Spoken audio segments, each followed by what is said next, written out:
So here we got a video game trailer. Yeah, for a game called HellBlade. HellBlade. Okay, Yeah. I haven't seen this, so this is gonna be HellBlade, new to Senua's me. Sacrifice, I think is the full title. Once again. Yep. Hell is reaching deep inside of her.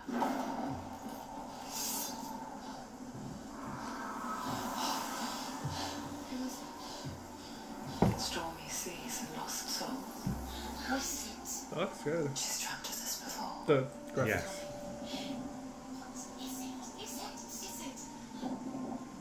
They say dreams are visions of our memories, thoughts, and fears, as seen by our inner eye.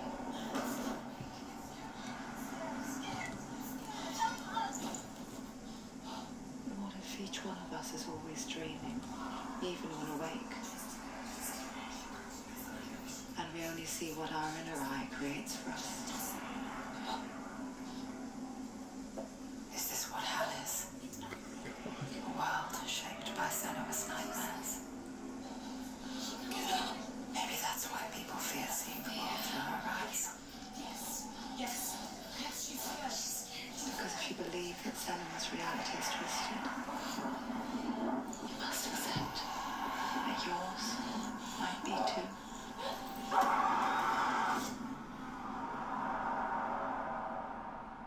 Damn. PlayStation and Steam. Digital only. Digital only. No physical game, no physical disc. So that second trailer that's in there is a little bit longer. We don't need to watch that one, but I'll put that in the notes as well, because it's pretty cool. After they show this, quick little trailer, it's a different trailer than that one. But after they show the trailer, they cut to the offices where these people are developing it. Like, hey, we're a small team. So the people making this game is Ninja Theory, and if that name is familiar, it's because they did Heavenly Sword, which is one of my favorite games on PS3.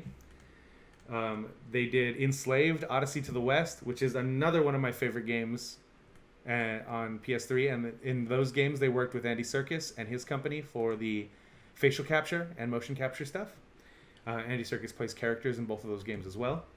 And they did the most recent Devil May Cry game, DMC, which is a very, very good Devil May Cry game. And this is their next game. It's called HellBlade, Senua's Sacrifice, and it sounds and looks like Silent Hill-ish. Sort of ish. That's At least the way she's describing it, Right, it's think your eyes are you think you're awake, but you're asleep, or asleep if you're awake. Yeah. But this is going to be an action combat style game. And the cool thing about it was, like, in that video I was telling you about a minute ago, like, they get this guy, and he's like, hey, I'm the director here at Ninja Theory. We're a very small team. We're cutting out the middleman of disc production and distribution. We're doing all digital. Mm-hmm. And we have been taking our time with this game. That way we can put it out. And it's not a super long game. It's about half the length, he says, of a right. I figured if it's a small team, it wouldn't be title. So I'm gonna guess probably 8 hours, 8 to 10 hours. I would assume, because like big games now are about 20 hours. Even if it's 6 hours, 8 hours, I don't really care as long as it's good. Here's the thing: it's $29.99.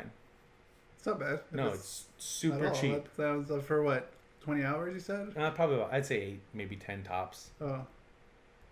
But the thing is, like, there's no production or distribution, so you don't.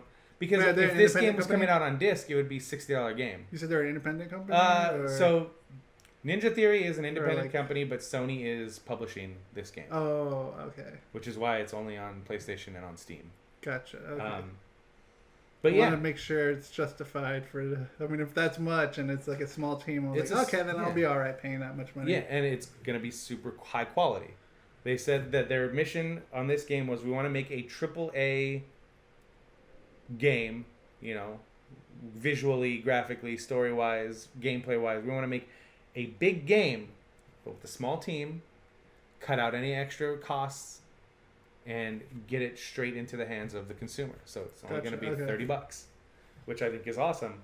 And it seems like Sony, with their first-party games, aside from something like an Uncharted, like Everybody's Golf was only $40.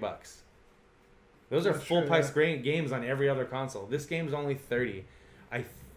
If they're smart, Gran Turismo Sport will only be $40 and not $60. because then not only will they have That's a big title game, isn't it? Yeah, it is, but it's I'm also sure a that's Sony. It's also a quality. Sony only game. Oh, that's true. So if they're smart and they do that, and like, hey, not only do we have these great first party games, but guess what? They're cheaper than all these other third party games, and they're just as good, if not better. That'd be smart. Yes. To price it cheaper. Yeah, but I get mean, more people to buy it. I'm gonna pay $60 for Gran Turismo, whether or not it, Right. you know, so But it doesn't matter. If But they know people are gonna pay 60. I'm sure they'll probably make it 60. they could have charged 60 for this because of the lineage of that studio. Like I said, those are 3 major games that have come out in the past. But yeah, I really like this team. I like everything they've done, and I'm really excited to play through that game because it kind of seems like a spiritual successor to their first game, sort of. If it's that short, I wouldn't mind playing it because that's gives me enough time. God, if it's never mind. I was saying with Zelda, like I feel like it's forever playing that game. But yeah, to one of my sorry, I'm going off topic already. One of my things with the game, like I love the game and everything, but I just kind of just finally realized and opened my eyes. I'm like, this game is gonna be fucking long because I kind of like my mentality is like, all right, beat the game before you play the next game. Mm-hmm. But with this game, it's like this is like a long haul game. So I'm gonna have to. So if I want to play something else, I just better go play something else. Mm-hmm. Or just throw your I'm time into it. I'm not trash on it at all. No, not at all. I love the game. I'm fucking enthralled in the game. I've been taking my Switch with me to work and been playing my full hours at lunch. Skipping lunch. And skipping lunch and going hungry, which is probably a good thing for me. So, but yeah. But yeah, 8 hours is not. That's cool. That's great. Even if it's 5 to 6, whatever. Like Call of Duty campaigns are 5 to 6 hours long. My look at it is like if the story is good. The first Uncharted was only like 6 to 8 hours long. The first Uncharted? Yeah, the first Uncharted wasn't long. I remember because when I was doing the replay of it, I was like, "Fuck, was this game that short? I thought it was longer." Yeah. I played through most of that game in one sitting. It probably took me forever to do it. Both times. So yeah, I went through and played Uncharted. I think I got all the trophies for the first one. I think that's why. Or I was looking for all the treasures. Yeah. That's why I think I felt long. Yeah. When I played through that game, because I played through 1 and 2 before 4 came out. I only made it about halfway through 3. But I played through 1 and 2 before 4 came out. And man, yeah, 1 it moves. That game just... Yeah, it does. But yeah, HellBlade is going to be pretty sweet. Cool. And I'm really excited about it. And anything that company does, I'm super into.